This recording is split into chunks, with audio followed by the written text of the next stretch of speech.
Well, good afternoon, everyone. I'm Iris Smotrich, and this is the City Council meeting, which includes the Library Board, the Housing Authority Board, and the City Council representing the Redevelopment Successor Agency. This is our regular meeting, and it is Thursday, June 19th, and it is 1:02.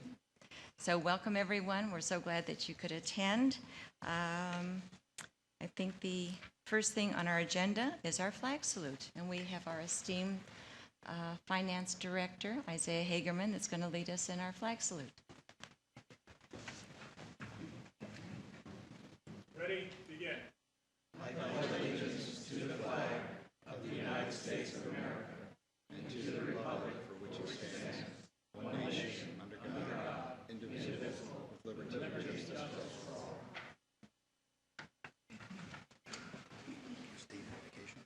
Thank you so much. And Cindy, would you please call roll? Thank you. Councilmember Kite? Here. Councilmember Townsend? Here. Councilmember Weil? Here. Mayor Smotrich? Here. And Mayor Pro Tem Hobart is absent. Okay. Do we need a motion to We accept? do. Yes, I'd like to make a motion to excuse Mayor Pro Tem Hobart. I'll second that. Okay, please vote.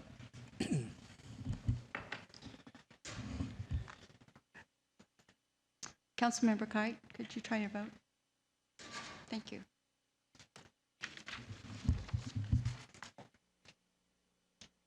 And the motion carries 4-0.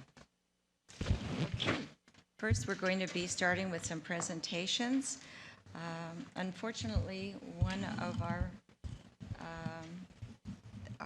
presenting recipients is unavailable, but Ted wants to say a few words about him. Yes, we were going to make a presentation to Ira Lawfer, who had spent 14 years on the Planning Commission, was a very vital part over the years.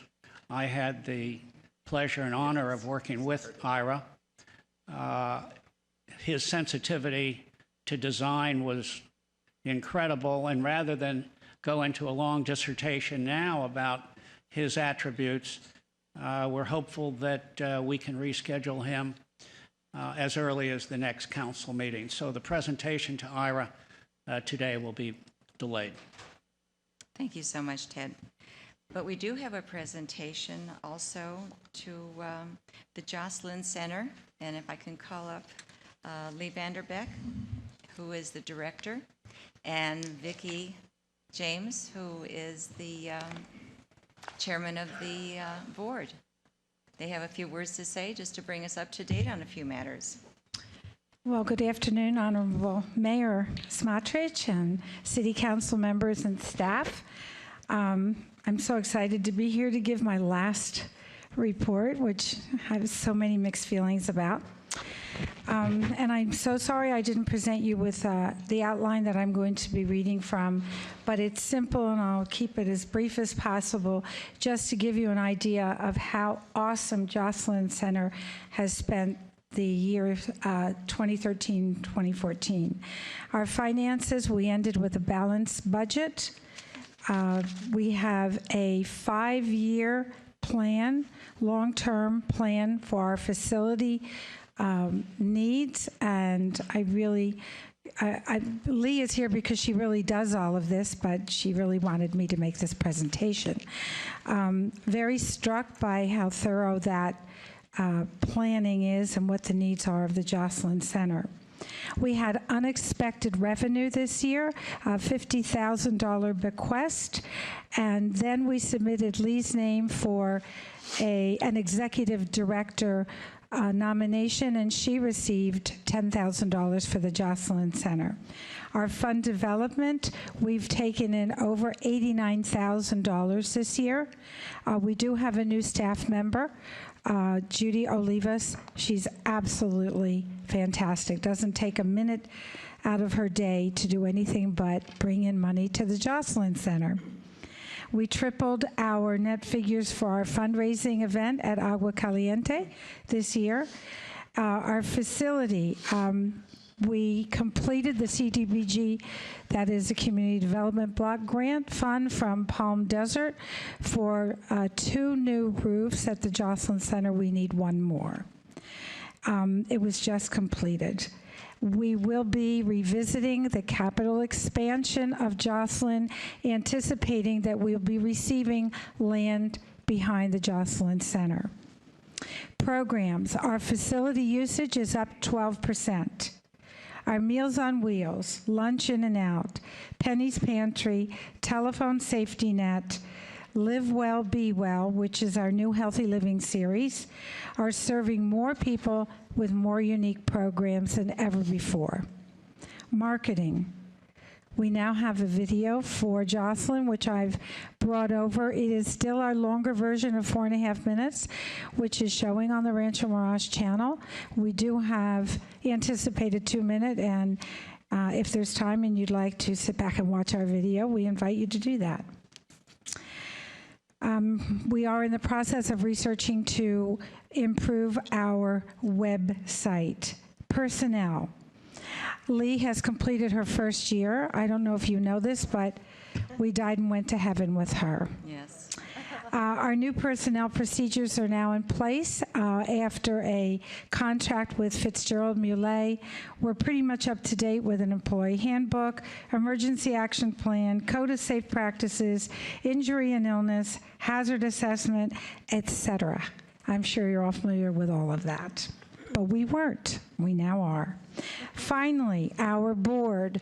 We're drawing up a prospective list of future board members in anticipation of our expansion. We also have recruitment strategies, and I'm saying goodbye to you. I really want to thank all of you for allowing me the opportunity to serve on Jocelyn. When I came here to City Hall 3 years ago and asked to do something with my time, I've always served a city. The gal at the front desk asked me, where would you like to serve? And I said, Jocelyn Center, because it's the only thing I had ever heard of in Rancho Mirage. And she said, you know, that's a very coveted position. Do you mind if I just duplicate your resume? You have a lot of things on here you've done in your own city you're coming from, and we'll just slip them into all the areas where there's a need. And Jocelyn called me. So I've been very privileged to make your acquaintance and maybe some long-term friendships around, and I want to thank you. I also look forward to helping our new person, Loie Bowles, who's here in the audience with us today, transition to this position. So thank you. Are there any questions? Any questions from council? Where are you moving? Well, we have a home in Orange on a hill that looks right out to Catalina, and we had to make that decision, one house or the other. And some of you will know that we had a trying situation with a rental property here in Rancho Mirage, and we decided we were done with that. Okay. We were just done. So we will be back. We have many, many friends here, Well, you but will not be in the missed. same capacity. You will be missed. I will. Thank you. Thank you very much. It will be our loss. Lee, would you like to say a few words also, or? What I'd like to say is it's just been an absolutely fantastic year, my first year back, and I can't thank the Cove Commission enough for all their help, and you have representatives on that, and look forward to working with Randy and TAC here, Rancho Mirage next year, Cove Commission. Just hard to explain how much support and overwhelming assistance I've received this year, and it's really fun to be back working with folks again. And the Jocelyn is a great place to be. It's a great place to work. It's a great asset to all the communities it serves, and we're going to really miss Vicki a lot. So anyhow, thanks so much again, and we'll see you next time. Yes, and it will be a great loss for Jocelyn, for all of us to lose Vicki. But she'll keep in touch, she promises. Oh, absolutely. Okay, and we're going to show the video. Okay. I think it would be interesting for everyone to see some of what Jocelyn does.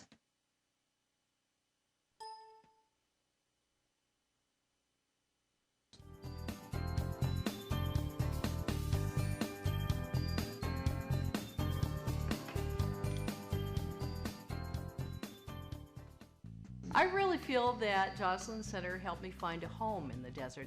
When you just walk in the door, you already get the warmth. I kind of feel like it's part of my extended family now. The thing that is so great about the Jocelyn Center is that everyone you see there is having a good time. Everybody is just full of life, and it's just fun to see, from the Tai Chi to the dance to the other painting classes. Sometimes the laughter is so loud I have to close the doors because they're having such a wonderful time. And to me, that says it all. That's a place where everybody would want to be. I came down here not knowing anyone except for my daughter. This really did draw me out into the community. They're not only there for the activity, they're there for the camaraderie, the socialization, the well-being. I feel it just offers a tremendous opportunity for people to have a place to go to do kind of whatever they want to do. Tap, dance, art, music, language, theater. A lot of life and vibrancy happening every day at the center. I could probably do something every day, all day long, if I chose to. But the Jocelyn Center is more than just five-star activities and recreation. Behind the laughter and fun, there is a mission of service and a true connection to the community. There are aspects of the center that reach out to less fortunate people in our community, particularly seniors. Penny's Pantry is a grocery resource for those needing a little help. The delivery team for Meals on Wheels not only delivers daily meals, but is also a welcome and consistent connection with a friend. And the telephone safety net is very often the only conversation opportunity these folks have on a regular basis. Call people who are shut-ins. Their families, if they have any family, are far, far away. They don't see anyone. They don't really hear from them often. So they rely on our phone call. Whether they're doing good, whether they're not feeling good, we're always there for them. We service the communities of Rancho Mirage, Palm Desert, and Indian Wells. These cities who help fund us because they want to see these services available to their residents and to their visitors. Beyond the Jocelyn campus and all its activities and services, the staff and volunteers reach out as a trusted resource of information, support, and referrals to other professionals, caregivers, families, and even friends of our senior population. Enriching the lives of our senior sector is an integrated community effort, one which the Jocelyn Center enthusiastically embraces. It's not unusual to have a number of agencies, nonprofits, other organizations all working towards the same types of goals. They all have a different expertise or things that they can offer. And the best thing that can happen is when they all come together and they provide some options, some programs, some services that are even greater than they could be. The Coachella Valley is incredibly generous, and the list of those stepping up and into the opportunity to serve increases every day. To all our community partners, past, present, and future, we thank you. One of our biggest goals is to be able to bring in our younger community. Right now, early in the morning at 6 o'clock in the morning, there's an exercise group that meets. A lot of them are working professionals that want to get their cardio and their aerobic exercise in before they go on with their day. I like to think of the Jocelyn Center as a cafe. We're food for the body, mind, and soul. It gets people out of their homes. It gets them active and doing things, engaging their minds, engaging their bodies, and making friends. For me, the Jocelyn Center allows me to have one of the best chapters in my life at this point in my life. It's a 5-star program as far as I'm concerned. I encourage everyone to come take a shot, come look at the Jocelyn Center, come experience the dances, the different activities, come experience the synergy, come experience what the Jocelyn Center has to offer, because it's a truly magical place where people connect, where there's socialization, and where we truly care every day about someone else's life.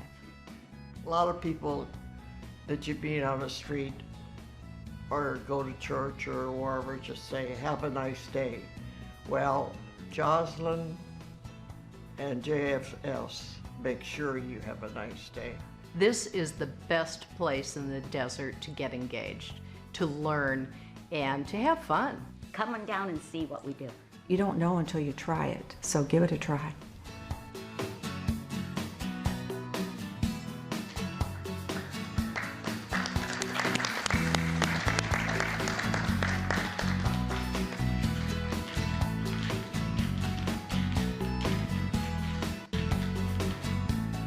Thank you so much. That was a beautiful video, and I'm so glad you brought it. And I agree. That is the best place in the desert to really get engaged and have a good time and meet new people and do all the wonderful things, especially the Wheels on Meals program. That is so exceptional, and it's very rewarding. I rode with some of the drivers, and it was such a lovely experience, and I thank you for being able to continue it the way you do. And congratulations to both of you and to our center. It's wonderful. And when I retire, I'm going to be there every day, I'm sure. Anyway, thank you again. We have one more presentation, and that is going to be by staff. And it's Britt Wilson and Raquel Solomon, and they're going to do a presentation. It is the challenges to accessibility, issues affecting members of the deaf community. And I know that Raquel went to a seminar a while back, and she's going to be reporting on that. And Britt is also going to be saying a few words. He is our ADA coordinator, so he knows firsthand all the stuff that we all need to know. Thank you. Good afternoon, Madam Mayor, council members, Mr. Binder, and staff.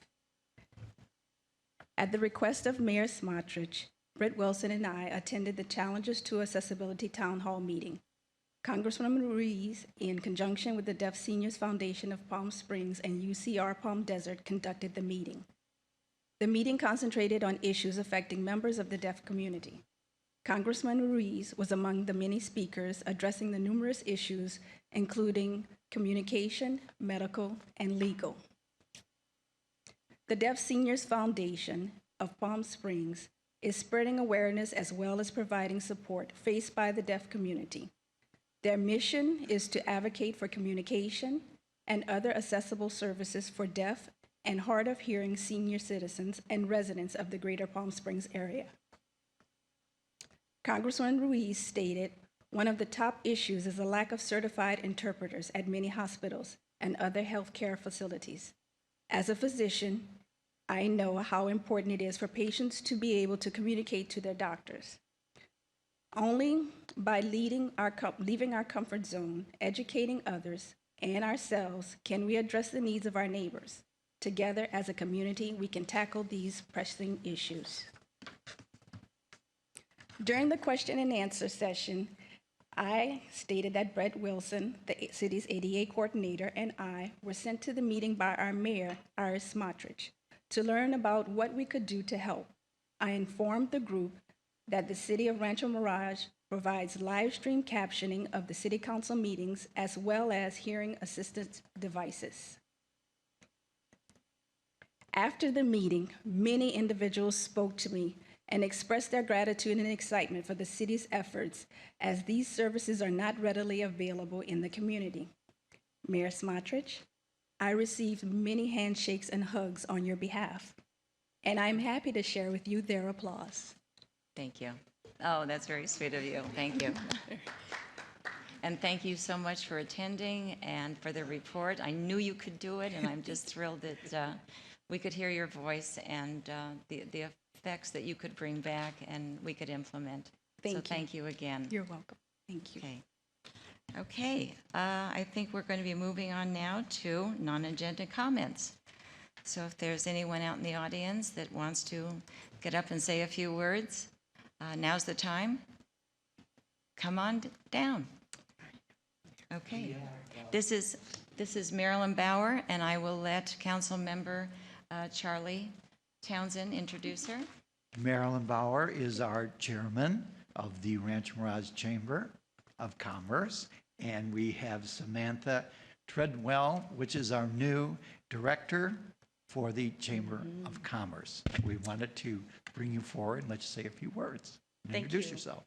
Yeah, thank you for the opportunity, Madam Mayor Smotrich and members of council and city staff. We really wanted to embrace. Can you pull the microphone a little closer? Oh, sure. Is that okay? Perfect. We wanted to embrace the opportunity because we are we're very excited about what's happening in the Chamber of Commerce this year. We have had a very dramatic change, and all for the good. It's very positive, and we have a very strong, diverse board of directors, probably the strongest in all the 10 years that I have been on here. And we are going to celebrate 60th anniversary next year. And so it's a beautiful time to introduce, and thank you, Mayor Smotrich, for your time on our final interview process. And we had 28 very qualified candidates, and we are just so thrilled, and it was a unanimous decision. Yeah. And I'd like to welcome Samantha Twiddell and introduce her to you. Thank you. Welcome, Samantha.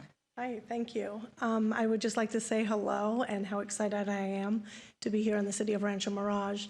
My previous background was working for a large nonprofit in the Los Angeles area, so this is a little different, but I'm really looking forward to it and embrace the challenges that are coming.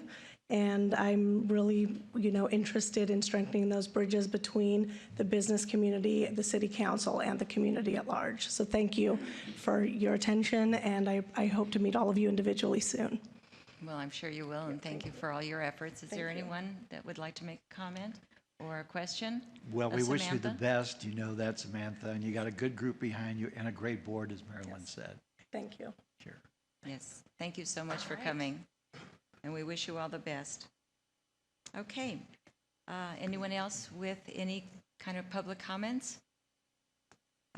Do we have anyone on the council that wishes to say a few words? Or okay, I do have a few all words. right, Charlie, take it. Thank you. This was a busy week at City Hall in the permits department, according to Steve Buchanan in our building department. On Friday the 13th, it was a big day for permits with launching and issuing 31 building permits. Total valuation of nearly over $1 million, and the city collected $10,500 in permit costs. On Tuesday of this week, 46 permits were also valued at $500,000 were issued and collected over $6,500 in permit fees.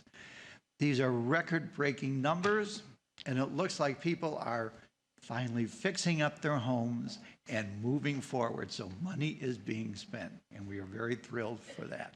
Thank you. Thank you so much. Yes, it is a wonderful sign for our economy and the improvement that is being made. Richard, is there anything you would like to say? No, not at this time. Thank you. Okay, thank you. Ted, you're all set too? Okay, so can I have a motion to approve the minutes? And, okay, please vote.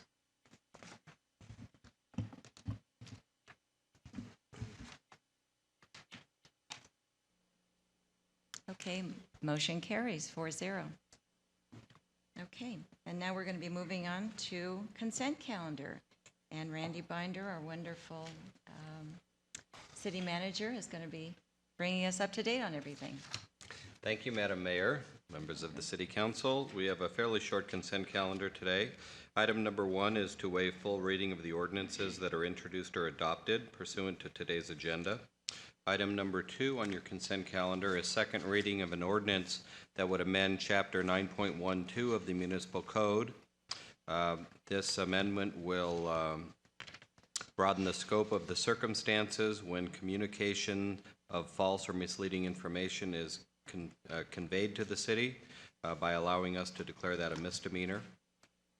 Item number 3 on your consent calendar is also second reading. This would amend section 2.84.100, allowing the library director to ban a patron from entering the library under certain limited circumstances, and the person would have the ability to appeal to the city manager. Item number 4 on your consent calendar are your demands, which are basically all of the checks that the city cuts back into the community to continue to provide the services that the city provides to our citizens. Item number 5 on the consent calendar is a short legislative briefing that I will give to the City Council. So we talked at your last meeting about SB 1262. This is a medical marijuana bill that was co-sponsored by the League of California Cities. It did pass out of the Assembly Business, Profession, and Consumer Protection Committee. This, as I mentioned at your last meeting, would confirm the rights of cities under our broad zoning powers to prohibit medical marijuana dispensaries. Basically, this bill would codify the ruling in the Riverside case. The bill is scheduled for a hearing in the Public Safety Committee on Monday, June 23rd, and I will keep the City Council updated on that as that project progresses. And just as an FYI, the state of California did pass the state budget on Sunday evening, fiscal year 2014-2015. This is the fourth year in a row that the legislature passed an on-time and balanced budget. First time with a true surplus of $1.6 billion that was put into a rainy day fund. And the budget doesn't include an additional $242 million that will be distributed to local cities for street and roadway improvements, and also an increase in law enforcement grants of $27.5 million to help cities combat the effects of realignment at the state level. So with that, Madam Mayor, I am available to answer any questions. Okay. Are there any questions from the attending audience members? Seeing none, we will close the public comments. And are there any comments from the council members?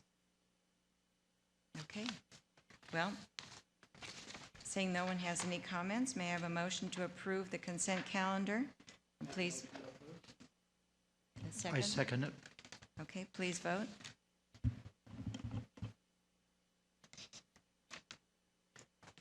Motion carries 4-0. Thank you so much. Okay, now we're going to be moving on to the public hearing part of our meeting. The next item will be presented by Randy, who will present the staff report. Thank you, Madam Mayor. The next two items on your agenda, 6 and 7, will be presented by Bud Kopp, our planning manager, regarding designation of 2 historical resources in the city of Rancho Mirage. Bud? Thank you, Mr. Binder, and good afternoon, Madam Mayor, members of the council. The first property that we're looking at is located on the west side of San Sal Circle. This is a cul-de-sac containing 6 homes in the Valley of the Sun Estates tract. The single-story residence was designed by master architect William Kreisel and was built by Mouse and Holstein in 1958. The property is an excellent example of desert modern style of architecture as applied to residences in the late 1950s and early 1960s. The current owners are Mr. and Mrs. Simon Margulies, and they purchased the home in May of 2012 and have a letter from Mr. Kreisel stating that the home was a Model A1 Valley of the Sun home. The home is 1,680 square feet, has 3 bedrooms, 1 3/4 bathrooms, and is situated on a 1/4 acre lot. The dwelling includes large expanses of glass sheltered by deep overhangs, clear-story windows, and sliders that provide a west-facing orientation towards the rear patio, pool area, and the mountains beyond. Typical of mid-century homes, the position of the sliders to the patio area creates a seamless indoor-outdoor living space. Upon entering the front gates, an interior garden atrium is open to the sky and separates the garage from the home. The roof line resembles a butterfly roof, but is unique due to the central position of the open atrium. The property has a high level of architectural integrity in its design, materials, workmanship, and setting. The Historic Preservation Commission toured the home on March 11th and agreed this property was contributive to the mid-century era and met the designation requirements. In compliance with the Rancho Mirage Municipal Code, the Commission held a public hearing on May 13th where it was unanimously recommended that the City Council approve designation of the property located at 36467 San Sal Circle as a historic resource pursuant to our Municipal Code, Chapter 1527. As of this date, the City Council has designated 53 homes as historic resources.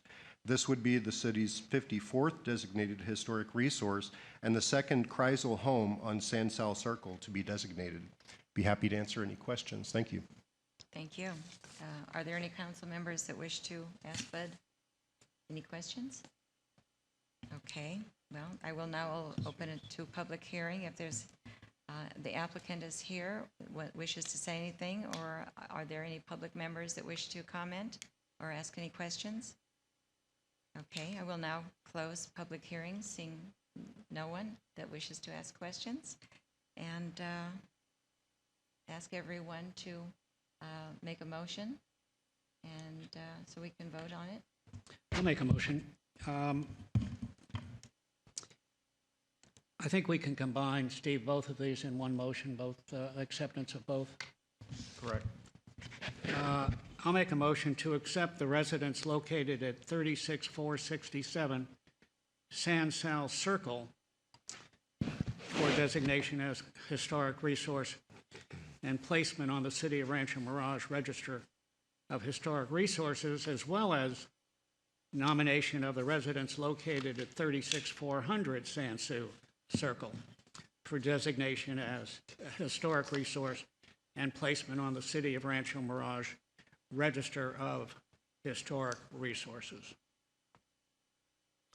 May I have a second? Second.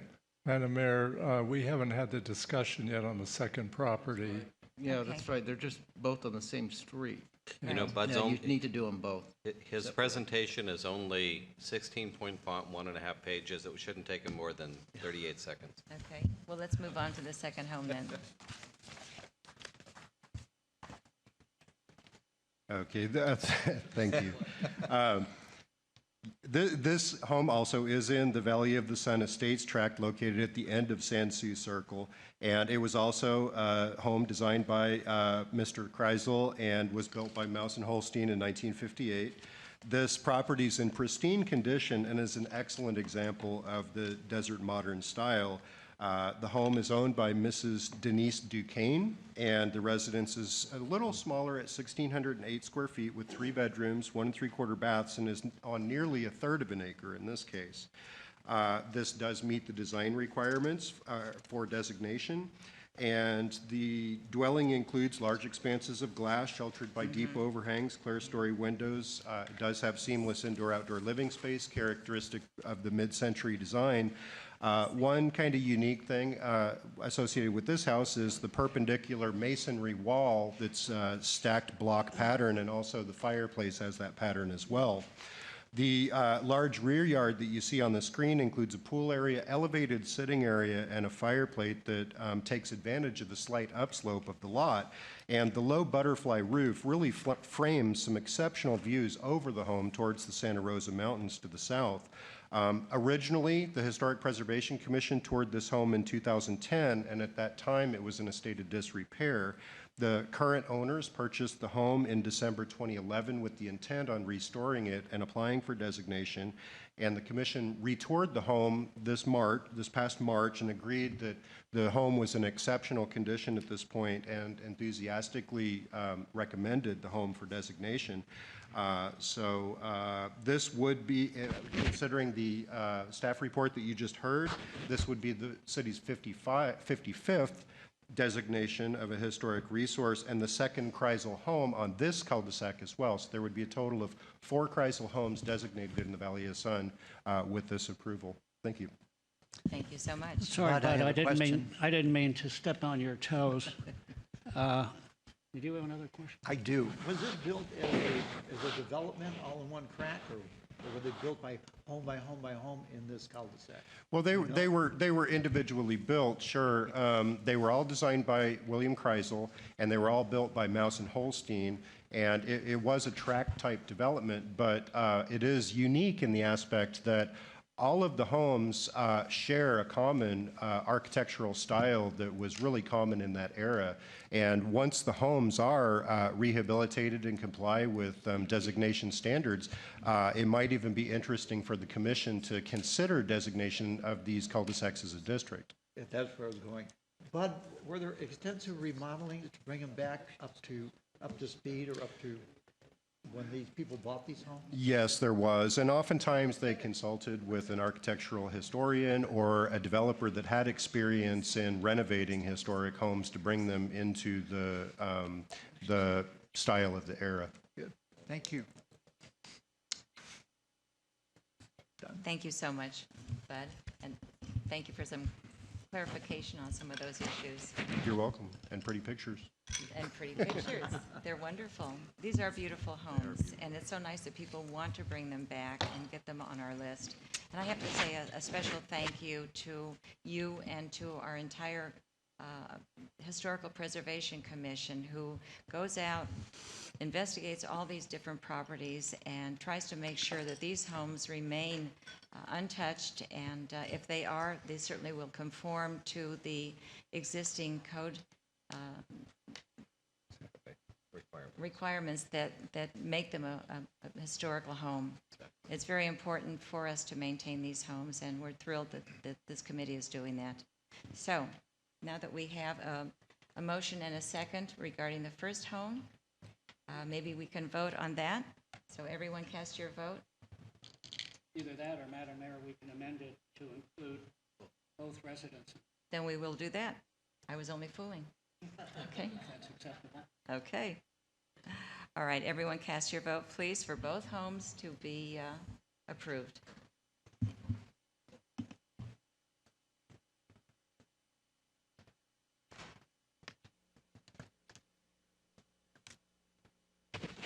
Okay, motion carries 4-0. So now we're going to be moving on to a staff report from Randy Villegas in regard to the rate increase for solid waste and recycling services from Vertec. And Madam Mayor, if I can. You can go ahead. Okay. Randy Vegas was called to jury duty, so Bruce Harry will be doing the presentation. Okay, great. Thank you, Madam Welcome, Mayor. Bruce. Welcome back. Thank you. We missed you. Missed you as well. Speak for yourself. This item before you today is regarding a public hearing, which we will open after the staff report. The mayor will open the staff report. But back in February of this year, as a little bit of history, the City Council approved a new 6-year solid waste and recycling contract with Vertec Waste and Recycling Services, LLC, located in Palm Desert, California. As a follow-up to that approval, a Proposition 218 public hearing notification was required in order to comply with a state law requirement that all affected property owners be notified of any rate increases which the new contract proposes to take effect on July 1st of this year. A copy of the Proposition 218 notice of public hearing appears on page 8.5 of the staff report. The notice clearly identifies today's public hearing and current and proposed monthly residential and commercial solid waste and recycling collection rates. In the summary of the rate increases in table starting on page 8-1 of the staff report, a CPI increase of 1.14%, which only applies to the collection portion of the rate, there's also a disposal portion in that rate as well, is being proposed for both residential and commercial accounts. The typical residential account is proposed to increase from $16.93 to $17.09 per month, which equates to a 16-cent increase. And the typical commercial account is proposed to increase from $107.26 to $108.04 per month, equating to a 78-cent increase. For everyone's information, the last rate increase was a 1.34% CPI increase back in July of 2011. Also, in order to meet the state's recycling requirements, an increase to commercial recycling accounts is necessary to cover additional costs related to commercial recycling programs and to be in compliance with state requirements. However, even with the proposed rate increase on the commercial recycling accounts, there is still an incentive for commercial accounts to recycle. Commercial recycling rates, as compared to solid waste rates, are half the cost. So basically, if you pick up a bin of solid waste versus recycling is half the cost of solid waste. So there is an incentive to recycle. Finally, the 15% low-income discount, which the city has offered, equates to a $2.54 per month discount, is being eliminated because it violates Proposition 26, Proposition 218, and numerous court cases, which prohibits one party from subsidizing another party. This change will affect 9 property owners who currently are enrolled in this program. By approving the resolution today, there's a rate schedule that will be attached to the resolution that will not show the low-income rate discount, and therefore it will be eliminated. Staff mailed out Prop 218 notices to all affected property owners for today's hearing. The city received 11 phone calls and 4 letters from residents requesting clarifications and additional information. 3 of the 4 written letters from residents protested the proposed residential rate increases. The city received no written protest or inquiries from any Rancho Mirage businesses. Staff feels that we satisfactorily addressed all the inquiries. Staff recommends that the mayor open the public hearing and take any and all public testimony. At the conclusion of the public hearing, the mayor shall close the public hearing, and the city council will determine if a majority protests exists. Unless a majority protests exists at the conclusion of the public hearing, staff recommends that the city council adopt the attached resolution next in order establishing solid waste and recycling collection and disposal rates for all classes of customers to be effective July 1st, 2014. A correction was made to Exhibit F2 by way of a new staff report entitled Page 8-7A, which was distributed by the city clerk earlier today. The correction basically just eliminated a line that was inadvertently added to the table, but there was no changes in the actual fees. This concludes my staff report, and I'm available to answer any questions. Thank you. Thank you so much, Bruce. Are there any council members wishing to ask any questions? Richard? Just a comment, and I think that most of the residents of the city of Rancho Mirage really know what kind of a benefit they're getting through our trash collection service. Burtec does a great job. They perform a better service in the city of Rancho Mirage than in any other city in the valley, and most people are really amazed at what we pay for the service that we get. And certainly there's only been one increase now. This will be the first increase within the last 3 years. So I think this increase is certainly warranted based on their calculations, and we continue to get the best trash service in the valley. So would hope that once we get to a vote on this, it'll be a unanimous vote. Thank you, Richard. I would agree completely. Are there any members of the audience who would like to speak on this matter? Okay, we have 2 people that have turned in yellow cards. Why don't I call them first? One is Joseph Cotanton. Okay. Come on forward.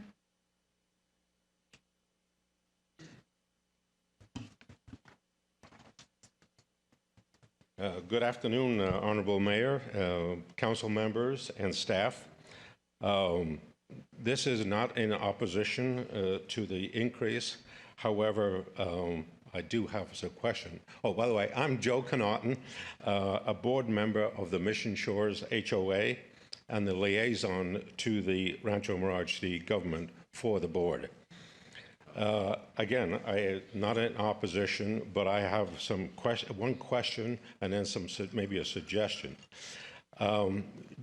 Do we know the actual value, not a percentage, of the recycled materials that are collected by Burtec as a dollar amount? And my reason for asking this is to ascertain that, as in a number of other cities, an increase in the amount of recycled materials collected would decrease the need for an increase, or at least slow the rate of increase for refuse collection. There is enough evidence in a search of the web and my own experience in the city of Monrovia, where the increased recycled materials resulted in a reduction in the collection fees.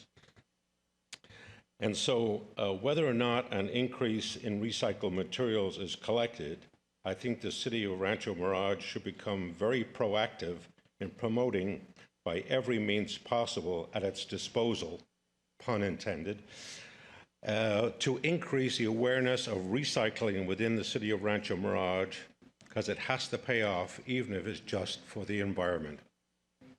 And I thank you for the time allotted for me to speak. Thank you.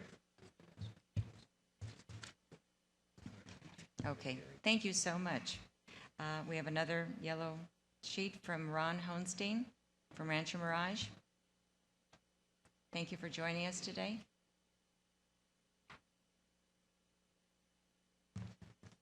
Thank you, Mayor, Council, and staff. My name is Ron Honstein. I'm a 2-year resident of Rancho Mirage. I am a resident of the artisan area of Rancho Mirage.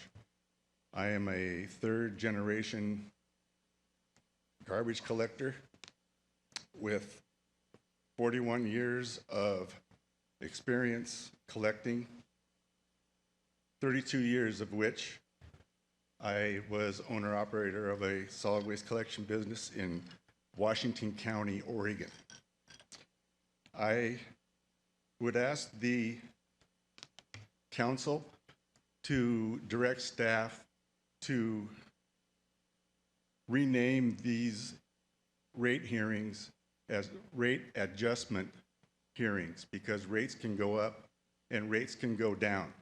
My experience in rate review at the county level in Washington County, Oregon, has found me that rates do go up and rates can go down.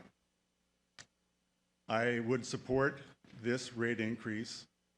The services that are provided for solid waste collection and recycling for residential and commercial businesses in the city are extremely reasonable price-wise. My experience in regards to recycling collection is that it is a horrendous money loser, all aspects of it, because of the cost of collection and marketing of the material.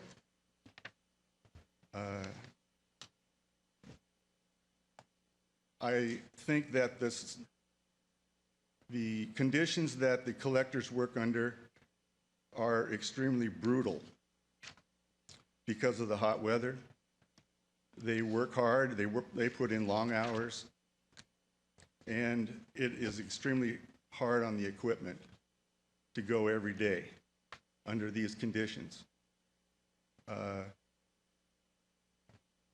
With this all said, I would hope that the City Council would approve this rate increase. I'll stand by if you have any questions. Thank you so much. And thank you for appearing here. Anyone on the council have any comments or questions? Richard? You want to close the public We'll hearing? close the public hearing. Okay. Anybody else in the audience wish to come forward with questions or comments? Okay. Public hearing now closed. And moving on to council comments. Bruce, did you have something further to say? No, certainly I can get back with the gentleman with regards to the recycling dollars. We can get with Burtech on that and find out exactly how much of the recycling portion that they have certain vendors and stuff that they move this recycling material on. But I agree with the last speaker. We've checked into the recycling, and it's very difficult sometimes to get rid of some of this stuff. It's very expensive. Some people don't want it.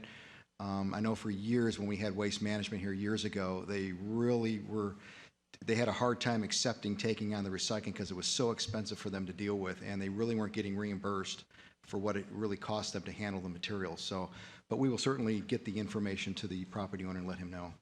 Thank you so If much. I can get your contact information at the end of the meeting. We have it right here. Okay. Okay, thank you. Okay, Richard? We're ready for a motion? Yes. Okay, then I'll move that we adopt resolution number 2014 next in line, establishing solid waste and recycling collection and disposal rates for all classes of customers to be effective July 1, 2014, as presented. Okay, I'll we have a second that. Okay, second by Ted. Please cast your votes.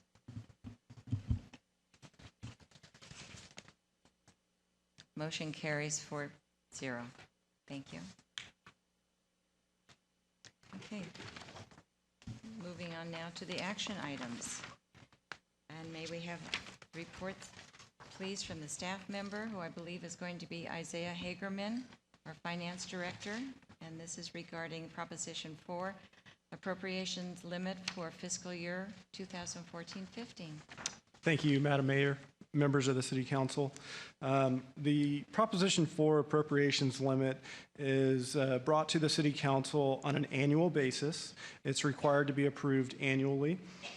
The intent of the appropriations limit was to restrict the amount that local governments could appropriate for expenditure. In our case, this legal requirement really has no practical implication since the city is $38.1 million under the current limit with our 14-15 budget. We have provided as an attachment to the staff report the detailed calculation along with the California Department of Finance letter that has the adjustment factors to the appropriation limit. So staff here is recommending the approval of the Proposition 4 appropriations limit for fiscal year 14-15, and I'm available for questions. Thank you. Do any council members have any questions or comments? No? Richard? No? Okay. Then may I have a motion to approve this? Okay, I'll make a motion to adopt resolution number 2014, establishing the Proposition 4 appropriations limit for full year 2014-15 and the factors used to calculate the appropriation limit. Okay. May I have a second? I second it. All right, please cast your vote.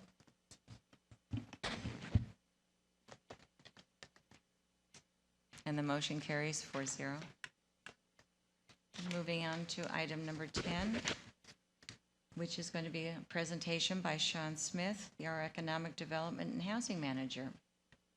Thank you, Madam Mayor, Council. On an annual basis, the rules and regulations for each housing authority property are reviewed and presented to the board for approval. The proposed revisions for fiscal year 2014-15 were presented to the Housing Commission on March 12th and received recommendation for approval by the board. Additionally, the proposed revisions were discussed with the Housing Subcommittee consisting of board members Kite and Weil. While the number of changes being proposed this year is considerably less than those of last year, they are important as we continue to adapt to the loss of annual housing revenue from the former redevelopment agency. The proposed changes are detailed in the staff report, but are summarized as follows. Currently, rent is determined based on prior year's income of a resident. Because this is many times not a true reflection of the resident's actual income, it is proposed that rent be determined based on the resident's actual current income. Additionally, 2% of the non-interest bearing assets, for example, checking accounts or cash on hand or non-dividend paying stocks totaling more than $5,000 would be considered as income, with 2% of that being considered. The minimum base rents are being revised to show the lower of the CPI increase or increase to Social Security, which in this case is 1.1%. And this increase brings the minimum base rents for a one-bedroom unit to a low of $315 per month at Whispering Waters, to a high of $539 a month at San Jacinto Villas, and to a low of $368 at Parkview Villas, to a high of $565 at San Jacinto Villas for a two-bedroom. Rent calculations are currently rounded to the nearest $5. It's proposed that the rent be rounded to the nearest $1 instead after all other fees and additional charges have been added. The section regarding prescription rent credits is proposed to be reduced from the current $100 per month to a $50 a month limit. And that concludes my report on the changes to the rules and regulations, and I'd be happy to answer any questions. Thank you. Any questions? Just a brief comment. I know Ted and I worked a lot of hours with Sean and put this together. And I think the changes, even though they're just a few changes, do make sense going forward and bring our rules and regulations up to where they should be. And we appreciate the time you put in, Sean. You did a great job on this. And I know Ted and I will continue to review these in the future and update them as needed. Thank you both. Thank you. This is not a public hearing. However, if there are any members of the public that would like to address this item, now would be the time. Seeing none, could we have the council members, if they would like to discuss something, or if we can have a motion? I'll just make one comment. This is a very important aspect, because the city is very proud to produce an affordable housing product for those of our residents that are in need. We're proud of it. It's well maintained. And likewise, it's important that we monitor the requirements of those people that are occupying those units for the reason that we don't want to preclude anyone that is in need, so that those are being monitored regularly, the criteria is being reviewed regularly, and consequently, Sean, who heads up that area, brings that regularly to the subcommittee, and as that Councilman Kite said, we can continue to review that and take on this responsibility very seriously. Thank you, Ted. Richard, did you want to comment also, or? No, I think that's fine. We can move ahead here. Okay, thank you so much. All right, moving along. Can we have a motion? I'd like to make a motion, sitting as the Housing Authority Board of Directors, that we adopt the revised rules and regulations and associated documents for the Housing Authority's age-restricted affordable housing properties. Thank you. And a second? I'll second that. Okay, everyone cast your vote, please.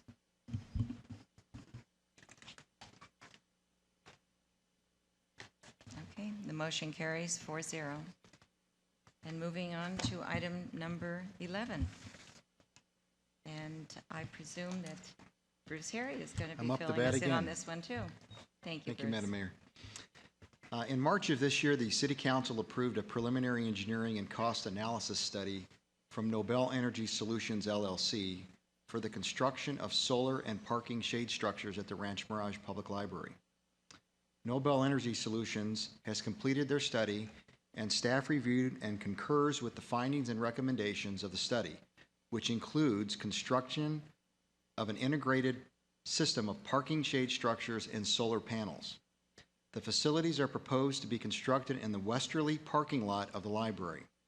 The solar system will be sized to generate approximately 85 to 90% of the library's electricity usage, while providing essential shade for approximately 135 public parking spaces. Successor agency bond proceeds in the amount of $3 million has already been allocated for this project, and any of the three studied parking structure and solar facility options can be constructed within this budget.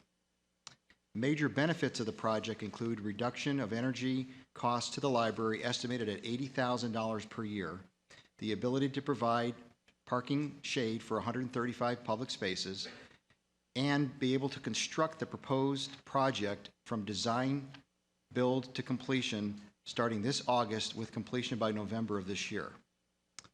The Rancho Mirage Municipal Code authorizes the City Council to utilize a building design procurement method instead of a formal bidding procurement method for the design and construction of certain public improvements, where the city's best interests would be best served by entering into a negotiated design-build contract. On page 11.3 of the staff report are findings which identify and support that this is in the city's best interest for the city to enter into a negotiated design-build contract with Nobel Energy Solutions, LLC for the subject public improvement. Staff recommends that the City Council adopt the attached resolution next in order, making certain findings pursuant to Rancho Mirage Municipal Code Section 3.34.110, and additionally approving and authorizing execution of an agreement with Nobel Energy Solutions, LLC for the design, construction, and maintenance of the solar facilities and parking shade structures located at the Rancho Mirage Public Library in an amount not to exceed $2,945,826, subject to the approval as to form by the City Attorney. This concludes my staff report, and I'm here to answer any questions. Thank you. Thank you so much, Bruce. Are there any questions from council members? Just one question, Bruce. What's the schedule for the construction and design? If we get this approval today, Nobel is ready to move forward. We have a meeting that we could set up next week, as early as next week, to go over the design of the parking structures. We have 3 conceptual designs. There's 2 of them we're favoring at this point. Both of them can easily be built within this budget. We would probably start construction by August of this year and be completed by November. Thank you. Thank you. Sounds wonderful. Quite a savings. That's it? Okay. Anyone from the public have any comments or questions? All right, public comment. Okay, would you please come forward so we can hear your question? And you are Joseph? Yes. My name is Joe Canaton. Just a quick question. Looking at the figures quickly, 85% on 8K, about 68,000. And so, I don't have a calculator. What's the payback period for this cost? The project includes the building of the shade structures, which certainly there's no payback typically on that. And the solar itself, the payback is typically on any type of a project you do like this, probably 10 to 15 years, but this is being paid for with our bond successor bond proceeds, which is no cost to the city. So we're using this money, so there really is no need for any type of a payback because we're going to own the system right as soon as it's constructed. We'll own it and we won't owe any money on it. So there we have will be no immediate payback. savings, is your point. Good. I asked that because our HOA is looking at all these kind of solar. Typically, on a so- residential house right now, you're looking at probably a 5 to 7 year payback with the rebates that are currently out Yeah, there. I'm talking about for total HOA and building. Well, we have our a separate solar system. consultant here. He can probably help answer some of those questions. Fred, do you want to try to tackle that? I'm sorry? Fred. Our solar consultant's here, so he can probably Fred answer can some. answer this. Great. All right, thanks, Bruce. He's right behind you. Right. Yes, absolutely. Come down forward and fill us in. Good afternoon, Fred Bell, partner, Nobel Energy Solutions. Typically on something like that, payback would be about 8 to 10 years. It depends on the agencies, and when I talk about agency, whether governmental agency cannot take advantage of the tax benefits, which elongates the payback. If you're a private entity, these things are typically geared to a 5 to 7 year payback because of the tax incentives that are involved. Public agencies can't do that, so it's a little bit further out, but you're still looking at about a 8 to 10 year payback on this project. Okay. Great. Any other further questions? Thank you very That's much. it. Thank you so much, Fred. Any other public comments or questions? Okay, seeing none, the public comment period is now closed. And would council members like to discuss anything further, or would you make a motion, please? I'll be happy to make the motion to adopt resolution number 2014, approving an agreement with Nobel Energy Solutions, LLC, for the design, construction, and maintenance of solar facilities and parking shade facilities at the City Library, project number CP 14-310. You have a second? Second that. Thank you. Madam Yes. Mayor, You need to read this recommendation, right? you need to go Okay. back and All right, read so- the recommendation, Okay, so let's go back and read the full recommendation. which gets the dollar amount Right. involved, which was not We're before. gonna- Okay. Okay. That's on Right, page 11-1. page 11. Yes, the first page. Okay, and if you could include the dollar amount. Just read the whole thing. Okay. Adopt the attached resolution number 2014, making certain findings pursuant to section 3.34.110 of the City Municipal Code, and additionally, approving and authorizing execution of an agreement with Nobel Energy Solutions, LLC, for the design, construction, and maintenance of solar facilities and parking shade structures at the City Library, project number CP 14-310, in an amount not to exceed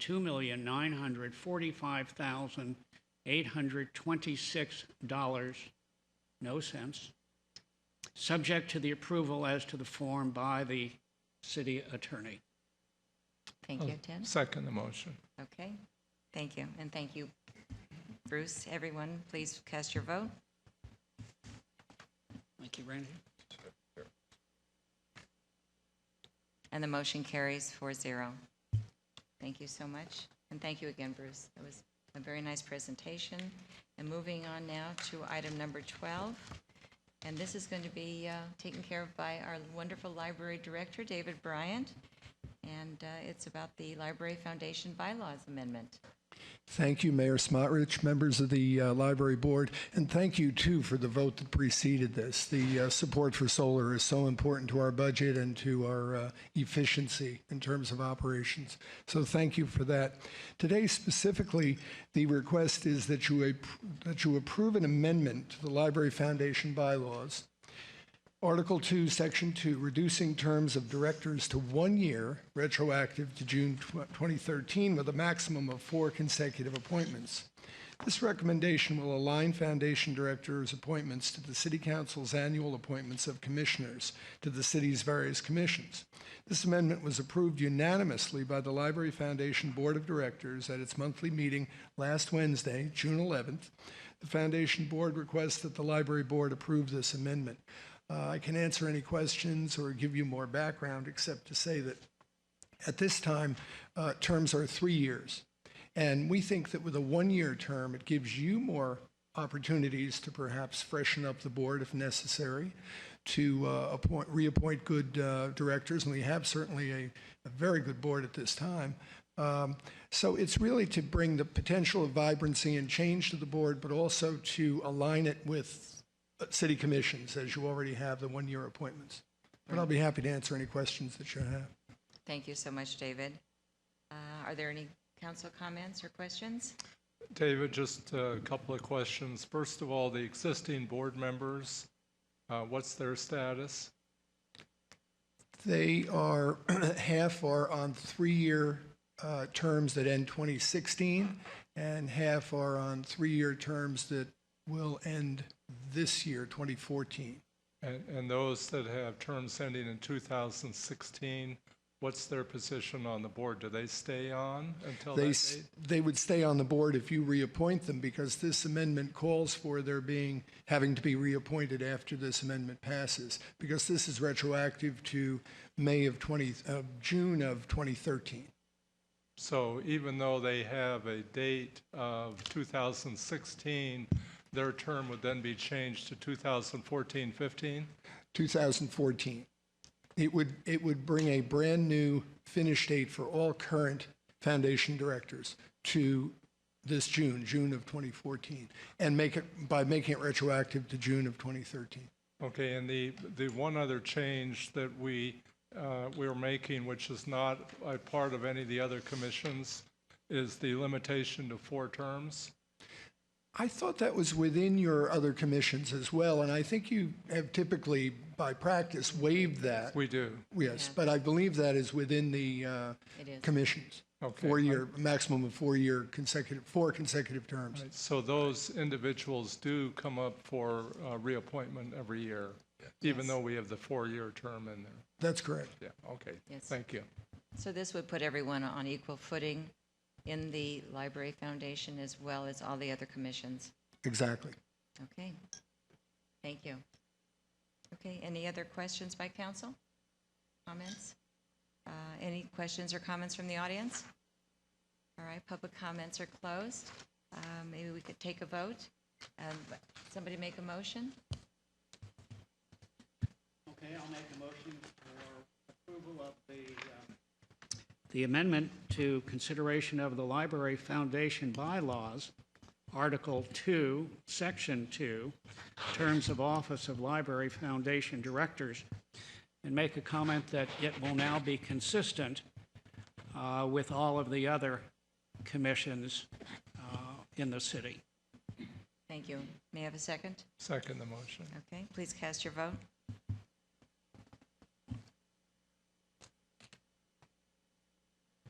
Okay, motion carries 4-0. Thank you. Thank you, David. And now moving on to our last item, which is item number 13. And this is going to be handled by Cindy Scott, our city clerk. Thank you, Mayor. As you know, the majority of the appointments to the city boards and commissions were made at your May 15th and June 5th city council meetings. 2 vacancies remain on the Emergency Preparedness Commission, and applications are still being accepted for those 2 vacancies. Today, the following nominations are offered by confirmation by the city council. For the Emergency Preparedness Commission, Mayor Smotrich nominates Megan Lee and Sion Prudian. For the Housing Commission, Mayor Smotrich nominates Mary Bundy. And due to the council action that you just took, we are going to present the nominees for the Rancho Mirage Public Foundation. Councilmember Townsend nominates Barbara Barrett and Nancy Cunningham. Councilmember Kite nominates Deanne Nichols and Beth Ellen Fromm. Councilmember Weil nominates Lucy Mipos and Charles Rich. And Mayor Pro Tem Hobart nominates Sherry Stewart and Paula Adam. Mayor Smotrich nominates Janet Daggett and Diane Sagan. These nominations may be confirmed by a single vote of the City Council. Okay, thank you so much. Any questions from council? Okay. Any questions from the audience? The hearing's now closed. Please cast your vote. Oh, someone make a motion. All right, I'll make a motion to approve the nominations as presented by the city clerk to the various commissions that have just been reviewed. Thank you. And someone will second it. Okay, we have a motion and a second. Please cast your vote. And the motion carries 4-0. And I want to also extend a special thanks to Megan Lee, who is married to our wonderful Dr. Paul Kopsky. And Megan and Paul really were so instrumental in putting together and bringing to our commission the Race to Be Ready idea. And it was with their help and their assistance and all their guidance that was such a miraculous event. And we're looking forward to having it every year from now on. So thank you again. And we're so thrilled to have you on our board, Megan. Thank you. All right. Well, moving right along here, I thank you all for attending today. Apparently, we have no closed session items. So with no further business to consider, this meeting is now adjourned.